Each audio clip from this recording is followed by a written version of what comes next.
రాష్ట్ర ప్రభుత్వం అటవీ శాఖ ఆధ్వర్యంలో నిర్వహిస్తున్న వన మహోత్సవ కార్యక్రమంలో మైదుకూరు మున్సిపల్ కార్యాలయంలో మైదుకూరు ఎమ్మెల్యే పుట్టా సుధాకర్ యాదవ్ మొక్కలు నాటారు. ప్రతి ఒక్కరూ తమ ఇంటి ఆవరణలో మొక్కలు నాటాలని ప్రజలకు పిలుపునిచ్చారు. రాష్ట్ర వ్యాప్తంగా వన మహోత్సవం కార్యక్రమాన్ని ప్రభుత్వం ప్రతిష్టాత్మకంగా చేపట్టిందన్నారు.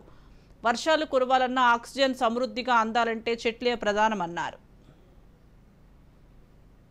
దాని మూలంగా ఈ రోజు మైదుకూరులో కూడా మన మున్సిపాలిటీ పరిధిలో వన మహోత్సవానికి ఈ రోజు మొక్కలు నాటడం జరిగింది. అదే రకంగా జిల్లాలో కూడా 9:30కు అలా స్టేట్ జిల్లా వైజ్ అందరూ కూడా అలా వన మహోత్సవం చేస్తున్నారు. దాని భాగంగా వన మహోత్సవం అంటే ప్రతి ఇంటి దగ్గర ఒక మొక్క మొలిస్తే ఆ మొక్క వలన మన పరివార ప్రాంతం అంతా డెవలప్ అవుతుంది. అది కాకుండా వర్షాలు కూడా వస్తాయి. దానికి మూల కారణము మొక్కలే కాబట్టి ఈ మొక్కల వలన శ్వాస పీల్చుకోవడం గానీ, మంచి ఆక్సిజన్ ఇవ్వడం గానీ, మొక్కల వల్ల మన ఆరోగ్యం కూడా బాగుపడుతుంది, పరిసరవంతం కూడా బాగుంటుందని చెప్పి రాష్ట్ర ప్రభుత్వం ఒక నిర్ణయం తీసుకున్నది. ఆ నిర్ణయం ప్రకారంగా ఈ రోజు మొదలుపెట్టి కంటిన్యూ ప్రతి ఇంటి దగ్గరికి ప్రతి ఏరియాలో కూడా మొక్కలు నాటే ప్రోగ్రామ్ స్టార్ట్ చేశాం. ఈ రోజు నుంచి కంటిన్యూ చేసుకుంటూ పోతారు. ఇది మంచి ప్రోగ్రామ్. దీనివల్ల అందరూ ప్రజలకు రాష్ట్రానికి అన్ని సౌకర్యం ఉంటుందని చెప్పి మంచి ప్రోగ్రామ్ స్టార్ట్ చేసింది. దాని